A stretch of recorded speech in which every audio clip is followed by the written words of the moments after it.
Yes सी friends 4.3 exercise 4.3 में सिर्फ question number 10 है, लेकिन हम इस वीडियो में आपको क्वेश्चन नंबर 5 और क्वेश्चन नंबर 10 दे रहे हैं। देखिए क्या है कि find the separate equations of the lines. इसका फर्स्ट क्वेश्चन क्या है, देखो x minus two square minus 3x minus 2 y plus 1 plus 2 y plus 1 square equal to 0। देखो बिल्कुल इजी क्वेश्चन है। क्वेश्चन नंबर 10 सिर्फ इस एक्सरसाइज में है, बाकी सब डिलीट पोर्शन में है, लेकिन आपको क्वेश्चन नंबर 5 भी हम दे रहे हैं। चलो देखो हम क्या करें, x माइनस टू है, y प्लस 1 10 स्टैंडर्ड में हमने ऐसा पढ़े थे कि put the values of this. जैसे हम x माइनस 2 है, x माइनस 2 को हम हटाएंगे, x minus 2 equal to P Q, कुछ भी LMN कुछ भी पुट करो, ये x माइनस टू हो जाएगा and y plus 1 equal to Q. ABC x capital X letter कुछ भी यूज़ कर सकते हैं आप। तो देखो ये इरेज कर देंगे, यानी इसको हटा देंगे तो ये p स्क्वायर बनेगा माइनस ये 3 हो जाएगा, ये 3 हो जाएगा। x माइनस 2 कितना है 3p और y प्लस 1 कितना है q, 3p q हो जाएगा। फिर प्लस 2 y प्लस 1 कितना है q की स्क्वायर इक्वल टू 0। अब देखो ये क्वाड्रेटिक इक्वेशन बन गई। क्वाड्रेटिक इक्वेशन 2 1 ज़ा 2 2q है ना। 2 को हम कैसा सॉल्व करते हैं, यहाँ पर -3 आना चाहिए ना, तो -3 आने के लिए ये -2 -1 2 1 ज़ा 2 -3 आ जाएगा। तो देखो हम ये सेम लिखते हैं बच्चों p स्क्वायर, और आखिरी सेम लिखते हैं ये 2q स्क्वायर इक्वल टू 0। सिर्फ आपको इसको हटा देना है, इसको हटाकर ये रख देना है -2pq -pq, ये प्लस साइन है। ओके, आ रहा है समझ में। ये 10 स्टैंडर्ड में क्वाड्रेटिक इक्वेशन सॉल्व किए थे, वही है। अब देखो हम क्या करेंगे, इसको फैक्टराइज कर दो पहले। p स्क्वायर, इसमें कॉमन क्या है p, तो p बाहर आ जाएगा है ना, और कॉमन क्या है, कुछ नहीं है। p माइनस, बाकी क्या बचता है p माइनस 2q। ये कैसा आया, ये रफ पेज पे इधर बता दे। देखो p स्क्वायर माइनस 2pq। अगर वैसा नहीं आ रहा है तो ऐसा फैक्टराइज कर दो। p square means p minus p into p, 2 into p into q। इसको अलग अलग करके हमने लिख दिया। देखो ये सेम है, ये बाहर आ गया। बाकी क्या बचता है, ये p माइनस 2q बाकी बचता है ना, यानी ये आपको यहाँ पर लिखना है। सेम ब्रैकेट आगे लिखते हैं p minus 2q equal to 0।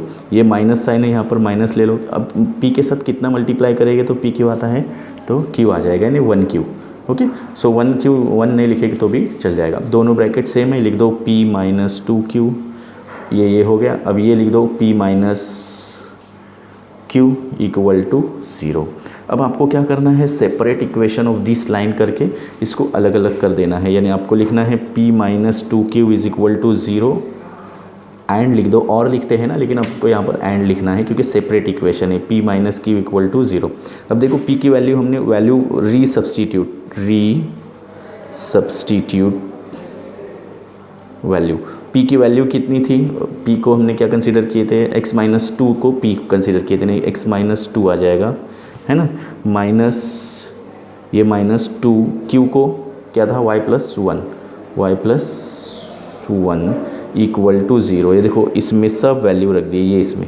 Okay, बिल्कुल इसी तरह से यहाँ पर p माइनस क्यू, p को फिर से वैसे ही करना है, x माइनस 2 और ये माइनस है, और q का क्या है y प्लस 1। रीसब्स्टिट्यूट, इसकी वैल्यू वापस देनी है। अब देखो इसमें क्या करेंगे बच्चों, ये ब्रैकेट को ओपन कर दो, x माइनस 2 माइनस इसको 2y plus minus 2 equal to 0। Okay, तो देखो क्या हो जाएगा, x माइनस 2y ये सेम लिख दो, ये देखो ये और ये, फिर माइनस प्लस 4 यानी -4 इक्वल टू 0। ये आपका सेपरेट इक्वेशन एक बन गया। और दूसरी सेपरेट इक्वेशन, इसको ओपन कर दो ब्रैकेट को, x minus 2 minus y plus -1 equal to 0। तो x पहले लिखेंगे, माइनस y पहले लिखेंगे, फिर -2 -1 कितना होता है, -3 इक्वल टू 0। ये आपका सेकेंड सेपरेट इक्वेशन बन गया है। चलो इसका देख लेते हैं सेकेंड क्वेश्चन। ओके, इसका सेकेंड क्वेश्चन देखो क्या है, 10x plus 1 square plus x plus 1 y minus 2 -3 y minus 2 square equal to 0। अब देखो इसको भी ऐसे ही x plus 1 is equal to p consider कर लो and y minus 2 equal to q consider कर लो, जो कुछ चाहिए आप कंसीडर कर सकते हैं इसमें। अब इसको हटाएंगे हम तो ये क्या हो जाएगा, ये 10p स्क्वायर हो जाएगा। x प्लस 1 फिर से कितना है p, ये कितना है q है, pq -3 है ये, फिर यहाँ पर क्या है, फिर से क्यू स्क्वायर इक्वल टू 0, फिर एक क्वाड्रेटिक इक्वेशन बन गई। इन दोनों का मल्टीप्लाई करते हैं ना, 10 3 ज़ा 30 -30 आ गया। अब -30 के ऐसे दो हिस्से कर दो जिनका मल्टीप्लाई करेंगे, 6 5 ज़ा 30, 6 - 5 1। ये एडिशन और सब्ट्रैक्शन, ऐड और सब्ट्रैक्ट करने के बाद ये आंसर आना चाहिए 1 आना चाहिए। तो 6 - 5 1 आ जाएगा। यहाँ पर प्लस साइन है तो ग्रेटर नंबर को प्लस, इधर माइनस, 6 - 5 1। ओके, तो ये हम क्या करते हैं कि सेम लिखते गए 10p², ये +6pq, ये pq लगा देंगे इसको यहाँ पर, और -5pq। ये कहाँ से लाए हमने, ये जो ब्रेक डाउन किए थे ना वो है। और ये -3q² इक्वल टू 0। देखो फर्स्ट और लास्ट सेम लिखे हमने। ओके, अब इसको हमको फैक्टराइज करना है। देखो रफ पेज पे हम बता रहे इधर 10p² + 6pq। इसको फैक्टराइज हम कैसा कर सकते हैं, इसको 2 × 5, p² को p × p, प्लस 6 को हम 2 × 3 और इंटू p × q, इसको अलग अलग कर देंगे। देखो 2 2 गेट कैंसिल, बाहर आ जाएगा, p गेट कैंसिल, बाहर आ जाएगा। बाकी क्या बचता है यहाँ पर 5p + 3q। ये जो बाकी बचता है ना उसको अंदर लिख देना है, यानी ये आपको यहाँ पर लिख देना है 2p और क्या है 5p + 3q। अब हमने क्या बताया था, यही सेम ब्रैकेट आगे लिख देना है 5p + 3q इक्वल टू 0। अगर थोड़ा वीडियो फास्ट हो रहा है तो रिवाइंड करके देख लेना। ये माइनस सेम आ जाएगा, 5p के साथ कितना मल्टीप्लाई करेंगे तो 5pq आएगा q। ओके, ये दोनों सेम है, दोनों में से एक लिख दो, 5p + 3q। अब बाकी क्या बचता है, ये दोनों बाकी बचता है ना, 2p - q इक्वल टू 0। अब एज़ यूजुअल हम अलग कर देते हैं इसको, 5p + 3q equal to 0 and लिखेंगे। और लिखते हैं हमेशा, लेकिन यहाँ पर सेपरेट इक्वेशन फाइंड करना है इसलिए हम और नहीं लिखेंगे। ओके, अब इसमें क्या करना है आपको, वैल्यू को रीसब्स्टिट्यूट। देखो क्या आया है हमारा आंसर, ये जो आंसर आया हुआ है ना 5p + 3q, इसमें वैल्यू को रीसब्स्टिट्यूट करते। हमने p = क्या रखे थे, x + 1 रखे थे, एंड q = क्या रखे थे, y - 2 रखे थे। तो हम क्या करेंगे, इसकी वैल्यू रीसब्स्टिट्यूट करेंगे। 5 p की वैल्यू कितनी दी हुई है, p की वैल्यू क्या है, x + 1 + 3, q की वैल्यू क्या है, y - 2, है ना, इक्वल टू 0। ये कहाँ से लाए हमने, इसमें वैल्यू पुट किए, याद रखना इसमें वैल्यू हमने पुट की। ऐसे ही आपको इसमें वैल्यू पुट करना है। 2 p की वैल्यू क्या है, x + 1 माइनस ये q की वैल्यू क्या है, y - 2 इक्वल टू 0। ओके, देख लेना, अगर दिखाई नहीं दे रहा है तो ऐसे देख लेना। अब इसको ब्रैकेट को ओपन कर दो, 5x + 5 1 = 5 + 3 × y 3y plus minus -3 2 = 6 equal to 0। तो कितना आ जाएगा, देखो 5x + 3y, y और x को अलग कर दो, और ये देखो 6 - 5 1 -1 इक्वल टू 0। ये एक इक्वेशन आ गया आपका। बिल्कुल इसी तरह से इसको ओपन कर दो, 2x + 2 1 = 2 माइनस इसको ये ब्रैकेट को ओपन कर दो, माइनस +2 इक्वल टू 0। यहाँ पर 1 है ना तो 2 आ जाएगा। देखो अब ये 2x - y हमने वेरिएबल लिखेंगे, फिर 2 + 2 कितना आता है, ये 4 आएगा इक्वल टू 0। ये सेपरेट इक्वेशन हो गया। ये क्वेश्चन नंबर 5 हो गया। चलो देख लेते हैं क्वेश्चन नंबर। देखो क्या OAB इस फॉर्म, ये बता रहा है कि ये y एक्सिस है ना, और ये x एक्सिस है आपका, x एक्सिस और ये y एक्सिस है। इसमें बता रहा है कि ओरिजिन से 2 लाइन पास हो रहे, यहाँ से एक है और ये एक लाइन पास हो रही है। देखो ये 2 लाइन पास हो रहे। अब 2 लाइन के ऊपर OAB इस फॉर्म, ये हमने ओरिजिन ले लिए O, है ना, यहाँ पर ओरिजिन के कोऑर्डिनेट्स रहते हैं 0 0। यहाँ से एक लाइन, देखो ये एक लाइन है फॉर्म, इस लाइन फॉर्म है ना, इसका नाम इसमें दे देते हैं, ये O है तो ये AB, क्योंकि इसमें यहाँ पर बता रहा है OAB, यानी ये ट्रायंगल बन गया, ये है ना, ये ट्रायंगल बन गया। अब हम इसमें मीडियन यानी ये रहता है यहाँ पर, इसका नाम हम दे देते हैं D, समझ लो D है ये। तो अब देखो ये जो D है, D को मालूम करने के लिए, यानी मिड पॉइंट है, जैसे अगर ये रहा, ये A है ये B है, इसका मिड पॉइंट मालूम करने के लिए हमको ये x1 y1 और x2 y2 इस कोऑर्डिनेट के ज़रिए से हम कर लेते हैं ना। कैसा मिड पॉइंट फार्मूला क्या है, x1 + x2/2, ये x हो जाएगा, और y का फार्मूला क्या है, y1 + y2/2। इस फार्मूले से हमको यहाँ पर सॉल्व कर देना है। तो देखो क्या करेंगे हम, इधर पहले लिख लेते हैं क्या क्या दिया हुआ है वो। इस form by x² Y square is equal to 0, ये क्या बता रहा है कि गिवन लाइन है ना, ये X square minus 4x plus Y square, ये जो ओ ए और ओ बी है ना, ओ ए ओ बी का ये है कंबाइन इक्वेशन दिया हुआ है, ये ओ ए और O A and O B का कंबाइन इक्वेशन है। ओके अब देखो equation of line A B का लाइन का बता रहा है, उसमें लिखो यहाँ पर कि equation of line A B is, equation दी हुई है ये 2x plus 3y minus 1 equal to 0 है ना। तो देखो हमने क्या कर दिए इधर 2x plus 3y minus 1 equal to 0।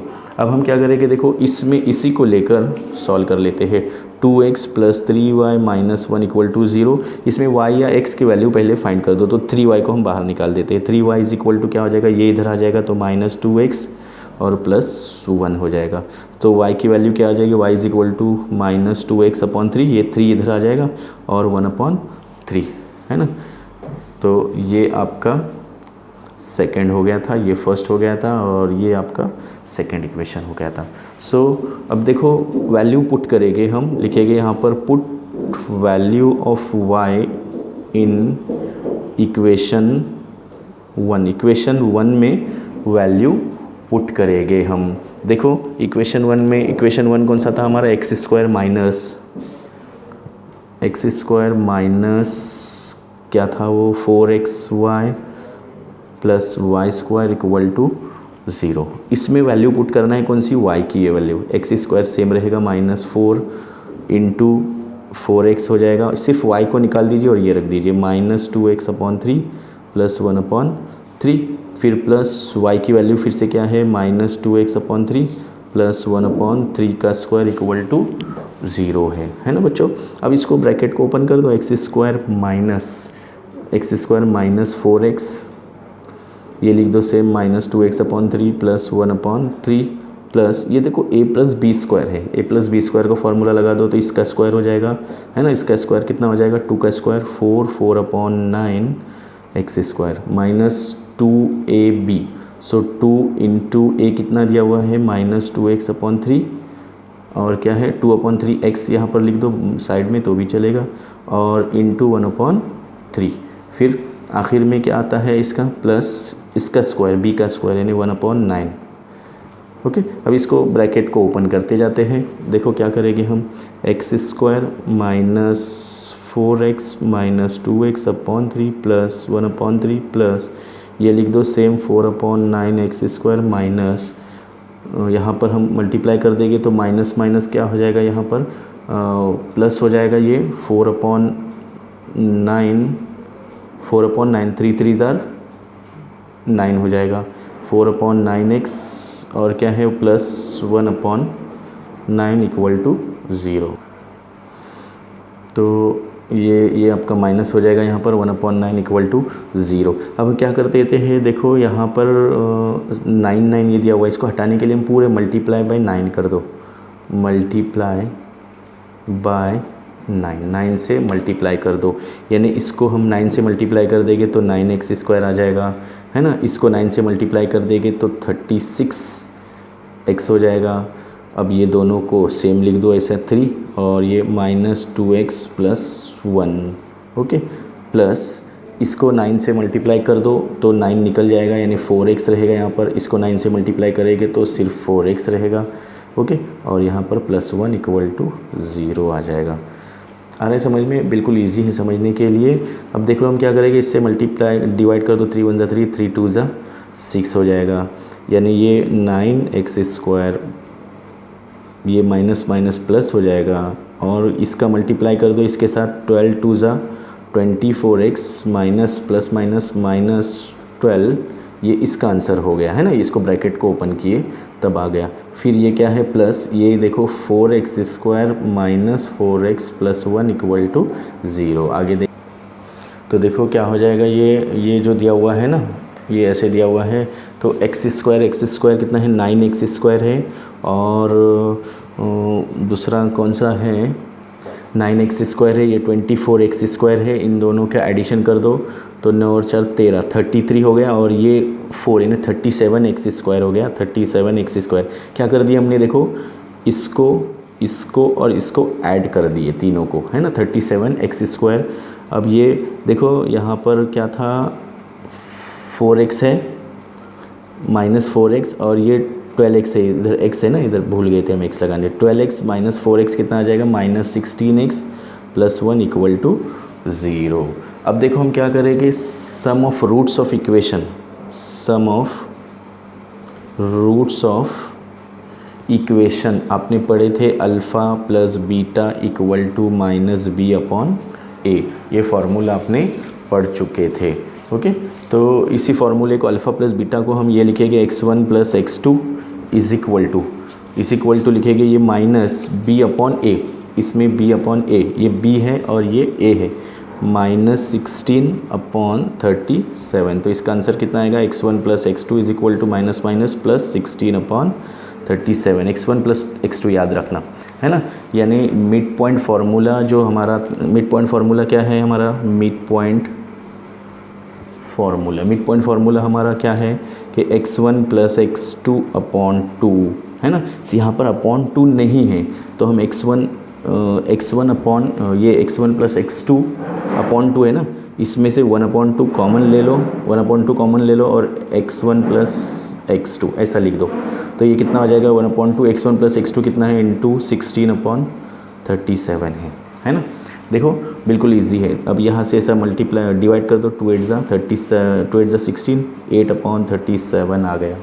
x1 + x2/2 क्या आ गया आपका, x1 + x2/2 कितना आया, 8/37 आ गया। यानी ये d के लिए x वैल्यू है, ये जो d पॉइंट था ना हमारा, यहाँ पर d पॉइंट था, ये देखिए ये जो d पॉइंट था उसके लिए आ गया। ये जो d पॉइंट है ये मिड पॉइंट है, मिड पॉइंट उसको कहते हैं, उसके लिए आ गया। अब हम वो d के लिए मालूम करने के लिए o और d चाहिए हमारे पास, o और d चाहिए हमारे पास। तो देखो ये OD है, ऐसे ये O और D है, तो OD का हमको D मिल गया, D का x फॉर्म मिल गया हमको कि 8/37 है ना, x = 37। अब इसका y पहले हम मालूम कर लेते हैं। इसका y मालूम करने के लिए हम देखो पुट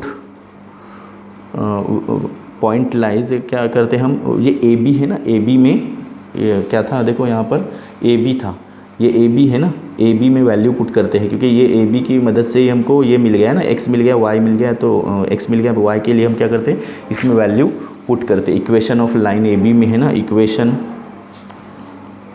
ऑफ लाइन AB, इसके लिए हम किसके लिए करेंगे, ऑन सेगमेंट AB के लिए पॉइंट लाइज है ना, point lies on segment AB। तो y की वैल्यू हमारे पास क्या है, -2/3x + 1/3, अभी आई थी ना, इसमें हम x की वैल्यू पुट कर लेते हैं जो अभी आई है 8/37। सो y = देखो -2/3 × x की वैल्यू कितनी आई हमारे पास, 8/37 + 1/3। तो हमारे पास क्या आ जाएगा, इसमें y की वैल्यू आ जाएगी। इसमें 1/3 कॉमन निकाल दो, कॉमन 1/3। सो y = 1/3 अगर कॉमन निकाल देते हैं तो ये 1/3 कैंसिल हो गया, यानी 8 2 ज़ा 16 आ गया, -16/37 बाकी बचता है, और यहाँ पर +1 क्रॉस मल्टीप्लाई कर दो। सो y = 1/3 है ना, तो ये -16 + 37/37 आ जाएगा। इसको हम ऐसे कर सकते हैं, देखो इसको हम कैसा करेंगे, 1/3 और 16 - 37 कितना आता है, 21/37। तो 3 1 ज़ा 3, 3 7 ज़ा 21, तो कितना आ गया, देखो 7/37 y की वैल्यू आ गई, है ना, 7/37। x की वैल्यू हमारे पास कितनी आई थी, 8/37। ये दो वैल्यू x और y मिल गए हमको यहाँ पर। अब हम उसको मिड पॉइंट के ज़रिए से, ये देखो यहाँ पर हमको d का ये मिल गया, x की वैल्यू कितनी आई थी, 8/37 और दूसरी 7/37। अब हम यहाँ पर 0 0 और ये OD है ना, ये लिख लेते हैं OD मीडियन, लिख दो कोऑर्डिनेट्स ऑफ O कितना आएगा 0 0 एंड कोऑर्डिनेट्स ऑफ डी के कोऑर्डिनेट्स में क्या आया, x की वैल्यू आई है 8/37 एंड y की वैल्यू आई है 7/37। अब जो हमारे पास वैल्यू आई थी उसको हम इक्वेशन ऑफ मिड पॉइंट में डाल देते हैं। Equation of mid point, equation of mid point equation क्या है उसका, y minus y1 upon y1 minus y2। ये 10th स्टैंडर्ड में आप फार्मूला पढ़ चुके हैं, x माइनस x1 अपॉन क्या आ जाएगा x1 माइनस x2। इसमें वैल्यू पुट करो, एक 0 0 थी और दूसरी क्या थी 8/37 एंड 7/37 थी। तो हम क्या करेंगे, y माइनस y1 है ये 0 है, क्या है हमारे पास 0, ये x1 और ये y1, ये x2 और ये y2, इसमें से वैल्यू पुट करो, y माइनस 0 आ जाएगा तो 0 minus 7/37 is equal to x कितना है, x माइनस 0, x1 कितना दिया हुआ है 0 माइनस 8/37। देखो बिल्कुल ईजी है। तो y अपॉन क्या आ जाएगा, ये माइनस 7/37 x अपॉन 8/37। तो इसमें से माइनस माइनस कैंसिल हो जाएगा, ये बाकी बचेगा हमारे पास y अपॉन 7/37 x अपॉन 8/37 आ गया। तो देखो हम इसको ऐसा कर सकते हैं, y डिवाइडेड बाय ऐसा है ना 7/37, सो y इंटू क्या लिखेंगे हम 37/7, ये हमारा रफ हो गया। तो यहाँ पर इसको हम ऐसा लिखेंगे y इंटू 37/7। फिर हमारे पास क्या दिया हुआ है इंटू, ये है ना इंटू कर दो, इसको भी ऐसे ही करेंगे x इंटू क्या आ जाएगा 37/8 आ जाएगा, है ना। तो x को भी इधर डाल दो, x को यहाँ से काट दो, सिर्फ इसको इधर ले लो। ओके, तो देखो क्या आ जाएगा, यहाँ पे क्या क्या डिडक्ट हो रहा है और क्या नहीं हो रहा है डिडक्ट हमारे पास। ये उल्टा हो जाएगा इसका, 8/37 है ना, देखो ऐसे हो जाएगा, सॉरी y अपॉन 37/7 ऐसे दिया हुआ है, यानी y इंटू अपॉन में है तो ऐसा हो जाएगा, और ये इक्वल में इधर दिया हुआ था तो इधर उल्टा होके फिर से वैसे ही हो जाएगा, यानी 8/37 हो जाएगा। 8/37 इज इक्वल टू x, क्योंकि यहाँ पर जो उल्टा हो गया था ना, फिर इधर आकर वैसे ही हो जाएगा। तो 37 कैंसिल हो जाएगा, 8y upon 7 equal to x बाकी बचता है, इसको क्रॉस मल्टीप्लाई कर दो, 8y minus 7x is equal to 0, इसको इधर ले लो, 7x minus 8y equal to 0। This is required equation. Video पसंद आ गया होगा तो लाइक कीजिए, शेयर कीजिए और सब्सक्राइब कीजिए। क्वेश्चन नंबर 10 ही था सिर्फ, इसलिए मिला, बाकी सब डिलीट पोर्शन में है, यानी कोरोना की वजह से वो पोर्शन नहीं आने वाला है। ओके।